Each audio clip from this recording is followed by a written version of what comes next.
திருமண வாழ்க்கை எக்ஸ்ட்ராடினரி. எப்படின்னா, லாபஸ்தானாதிபதி அஷ்டமாதிபதி குரு 3ஆம் வீட்டில் மறைஞ்சு 7ஆம் வீட்டை பார்க்குறான்.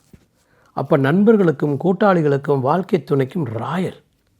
அப்போ உங்களுடைய மனைவிக்கோ கணவருக்கோ இது மிகச்சிறந்த காலமாக எடுத்துக்கொள்ளலாம். வீட்டில் சுபகாரியங்கள் நடக்கலாம், திருமணங்கள் நடக்கலாம், வீட்டில் நல்லது நடக்கலாம், சொத்து விருத்தி பண்ணலாம், வாழ்க்கை விருத்தி பண்ணலாம், புது உறுப்பினர்கள் வரலாம், குழந்தைகள் பிறக்கலாம். இதுக்கெல்லாம் வாய்ப்பு இருக்குன்னா ரொம்ப வாய்ப்பு இருக்குது.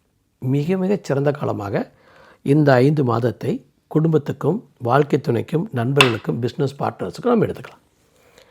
ஆயுள் ரொம்ப கெட்டின்னு சொல்லலாம். ஏன்னா அஷ்டமாதிபதி குரு 3ஆம் வீட்டில் மறைகிறான், லாபஸ்தானத்தை பார்க்குறான். லாபஸ்தானத்தில் இருக்கிற சனி ஆயுள் காரகன். குரு ஆயுள் ஸ்தானாதிபதி. ரிஷபராசிக்கு ஆயுள் ஸ்தானத்துக்கு அதிபதி தான் குரு. ஜென்ரலாகவே நவகிரகங்கள் சனி தான் ஆயுளை தர்றவன்.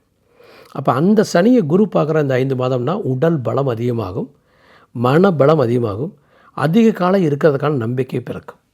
அப்போ இந்த 5 மாதங்கள் உங்கள் லைஃபை ஒரு 10 வருஷத்துக்கு எக்ஸ்ட்ரா இருக்கிற மாதிரி கூட நீங்கள் நினச்சா ரெடி பண்ணிக்கலாம்.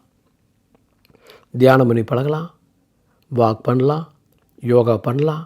உங்களுடைய தினசரி வாழ்க்கையை உங்கள் கட்டுக்குள்ளார வச்சுக்கிட்டு பியூட்டிஃபுல்லாக நீங்கள் லைஃப் எடுத்துகிட்டு போகலாம். அப்போ இது ஒரு எக்ஸ்ட்ராடினரியான 5 மாதங்கள் நீங்கள் பயன்படுத்தி கொள்ள வேண்டிய 5 மாதங்கள்.